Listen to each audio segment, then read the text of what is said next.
Have you ever wondered what it would be like to be in a kitchen, a chef's kitchen, and see exactly what's behind there? Australian celebrity chefs share the behind the scenes of their own kitchens. It's in a new book. I've got to tell you, it's absolutely beautiful. It's called Chef's Kitchens. There it is on screen.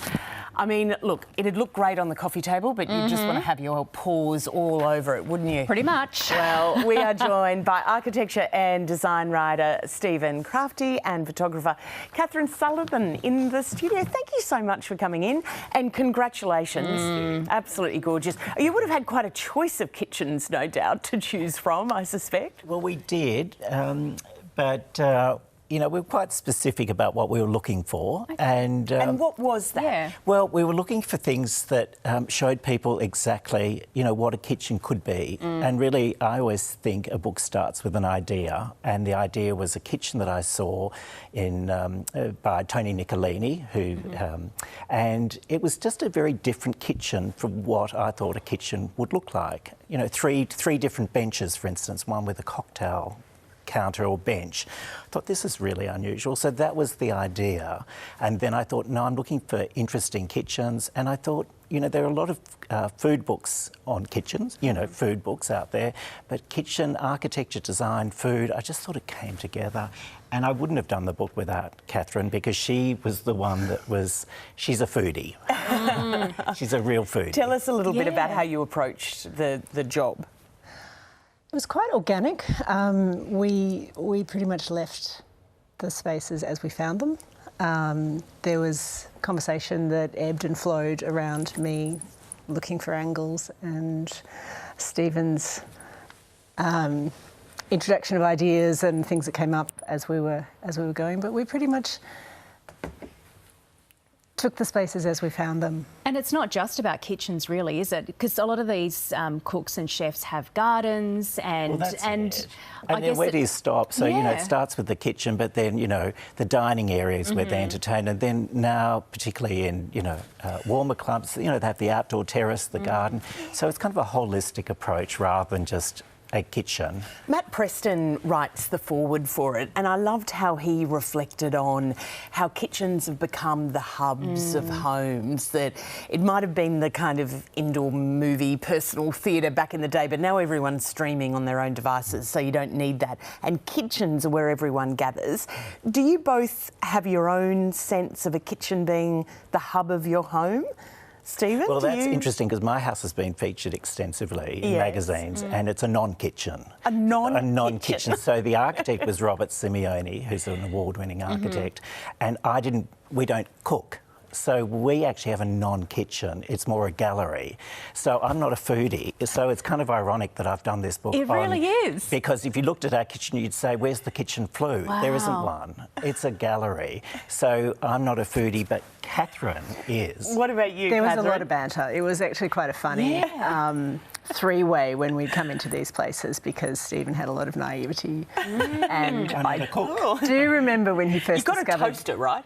I do toast and I do a sandwich, but that's about it. All right. Sorry to interrupt, That's all Catherine. right. I was speculating on one occasion as we were arriving what colour the KitchenAid would be, because I really love that. Yes. It's one thing you're going to find in every kitchen. Yeah. The degree of how much it's been beaten around and the colour is a really personal thing. And Stephen's response was, what's a KitchenAid? And then he took to that. And so then there was a growing body of his knowledge throughout the project, which was really cool to see his enthusiasm for a subject that's not... But I'd love to see the way people use the kitchen. Yes. And people like Frank Camorra, for instance, you know, he has a timber bench and it's all marked with pots that have burnt part of the bench, and that's unusual. And he said, look, it's just layering the history of cooking, and it's remnants of times and memories. I love all that. And so it doesn't have to be these glam kitchens, because a lot of the kitchens are quite simple. They're not complicated. I think what I find interesting is the practicalities of it. And, you know, we talked about the hearts of the kitchens being the heart of the home, and you can see with some of the kitchens here that that's exactly what it is. But the way people use the kitchen, where things are placed, and sometimes the kitchens are quite minimalistic and sparse, and yet others they're really lived in. How did you find the differences between all the different cooks and chefs that you featured?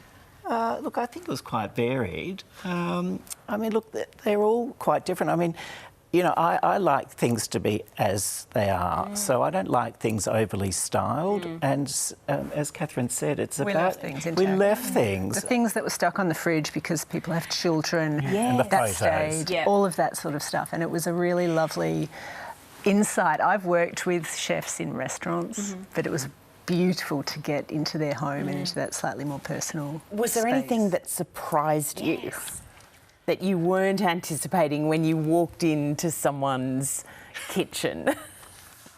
I think they were all very different. The one thing that I did see that I really loved, and I've made this mistake before, was in Peter Orr's kitchen. He has cork mats under the mortar and pestle because you bang around on those and you can scratch bench tops. And so I think that was one of the things I came away thinking, why didn't I ever think of that? That's brilliant. And what about the little, you know, you talked about the things being stuck on the fridge, but also the little sculptures or the little personal things that are, and quirky things that were in people's kitchens. I found that really interesting too.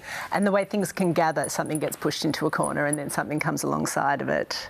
And there's as I said before, it's an organic collection of bits and pieces, and everything was very expressive of each individual's personality.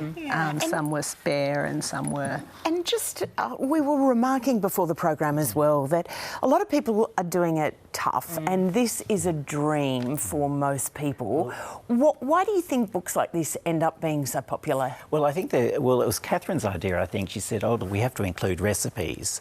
And I thought that was a great idea from Catherine. She had some fabulous ideas. But I think why it is because they're relatively simple kitchens. So even if people are designing kitchens from scratch, they might say, well, look, I don't want a raw timber bench like Frank Camora's, but I like the way it's set out. I see the logic in the way they do. So they're very simple kitchens, so they're not expensive.